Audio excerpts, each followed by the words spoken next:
Real বার্সার যৌথ শক্তি এখন ব্রাজিল দলে কি হতে যাচ্ছে 2026 বিশ্বকাপে। হ্যাঁ দর্শক, বিস্তারিত জানুন পুরো ভিডিওতে। ফুটবল ইতিহাসে এমন দৃশ্য খুব কমই দেখা গেছে, যেখানে ইউরোপের চিরপ্রতিদ্বন্দ্বী দুই জায়ান্ট রিয়াল মাদ্রিদ ও বার্সেলোনার মূল প্লেয়ারদের শক্তি একত্র হয়ে লড়াই করছে জাতীয় দলের হয়ে। এবার সেই ইতিহাস গড়তে যাচ্ছে ব্রাজিল 2026 বিশ্বকাপকে সামনে রেখে এমন এক দল গড়ছেন কোচ কার্লো আনচেলত্তি, যেটিতে স্পষ্টভাবে ফুটে উঠেছে রিয়াল ও বার্সার প্রভাব। রিয়াল মাদ্রিদের তরুণ তারকা ভিনিসিয়াস জুনিয়র, রদ্রিগো এবং এন্ড্রিক আছেন আক্রমণ ভাগে।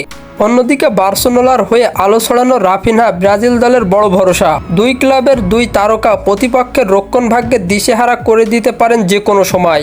রক্ষণভাগে মার্কুইনহোস, এডাল মিলতাওরা যেমন অভিজ্ঞতা দিচ্ছেন, তেমনি মাঝমাঠে গ্যাব্রিয়াল এবং ব্রুনো গুইমারেস, নেইমার জুনিয়রের মতো তারকারা নিয়ন্ত্রণে রাখছেন খেলাকে।